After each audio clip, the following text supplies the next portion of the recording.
ننھی دکان۔ میں نے دیکھا کہ ماں اپنے بیٹے کو آہستہ سے مارتی اور بچے کے ساتھ خود بھی رونے لگتی۔ میں نے آگے ہو کر پوچھا، بہن کیوں بچے کو مار رہی ہو جب کہ خود بھی روتی ہو؟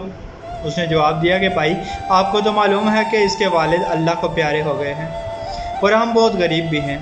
میں لوگوں کے گھروں میں مزدوری کرتی ہوں اور اس کی پڑھائی کا مشکل سے خرچ اٹھاتی ہوں۔ یہ کم وقت اسکول روزانہ دیر سے جاتا ہے اور روزانہ گھر دیر سے آتا ہے۔ جاتے ہوئے راستے میں کہیں کھیل کود میں لگ جاتا ہے اور پڑھائی کی طرف اسے ذرا بھی توجہ نہیں، جس کی وجہ سے روزانہ اپنی اسکول کی وردی بھی گندی کر لیتا ہے۔ میں نے بچے اور اس کی ماں کو تھوڑا سمجھایا اور چل دیا۔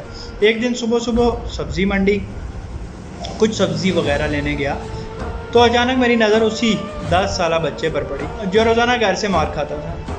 کیا دیکھتا ہوں کہ وہ بچہ منڈی میں پھر رہا ہے اور جو دکاندار اپنی دکانوں کے لیے سبزی خرید کر اپنی بوریوں میں ڈالتے ہیں تو ان سے کوئی سبزی زمین پر گر جاتی ہے اور وہ بچہ اسے فوراً اٹھا کر اپنی جولی میں ڈال لیتا ہے۔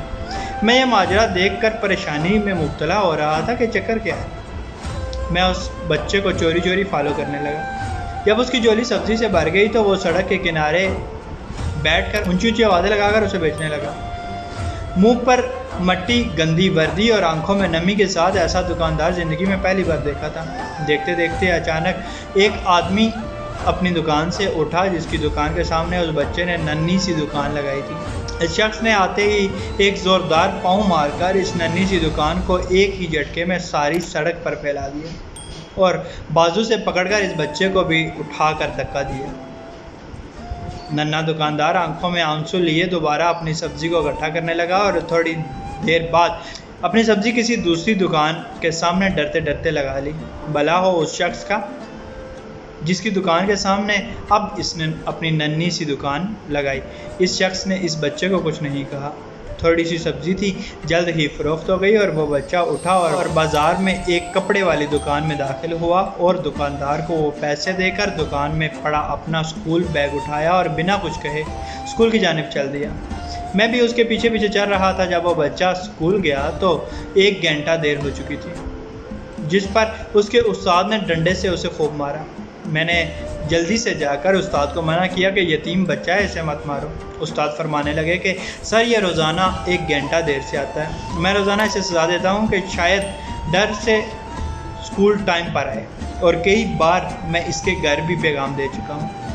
بچہ مار کھانے کے بعد کلاس میں بیٹھ کر پڑھنے لگا۔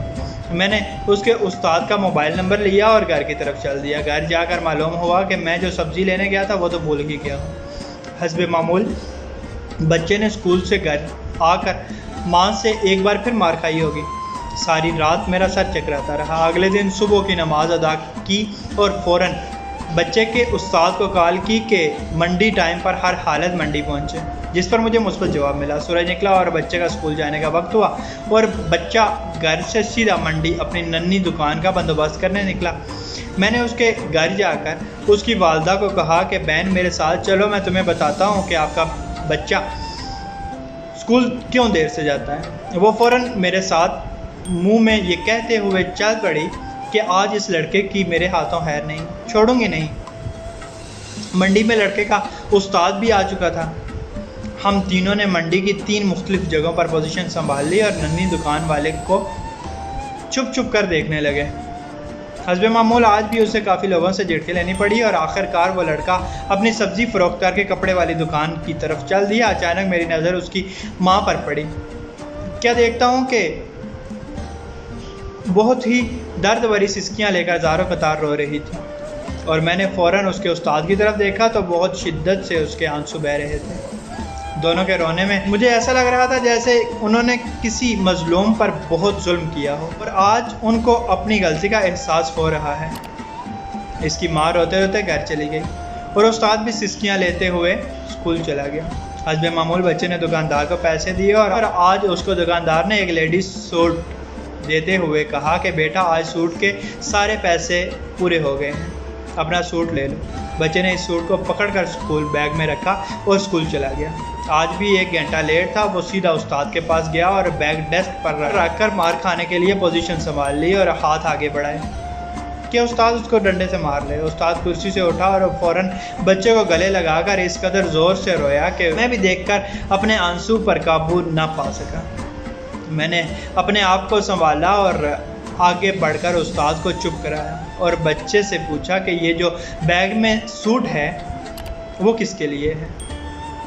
بچے نے جواب دیا کہ میری ماں امیر لوگوں کے گھروں میں مزدوری کرنے جاتی ہے، اس کے کپڑے پھٹے ہوئے ہوتے ہیں، اس کے پاس جسم کو مکمل ڈھانپنے والا کوئی سوٹ نہیں ہے، اس لیے میں نے اپنی ماں کے لیے یہ سوٹ خریدا ہے۔ یہ سوٹ آپ گھر جا کر ماں کو دو گے؟ میں نے بچے سے سوال کیا۔ جواب نے میرے اور استاد کے پیروں کے نیچے سے زمین ہی نکال دی۔ بچے نے جواب دیا نہیں انکل جی، چھٹی کے بعد میں اسے درزی کو سلائی کے لیے دے دوں گا اور روزانہ تھوڑے تھوڑے پیسے جمع کر کر سلائی دوں گا، جب سلائی کے پیسے پورے ہو جائیں گے تب میں اسے اپنی ماں کو دوں گا۔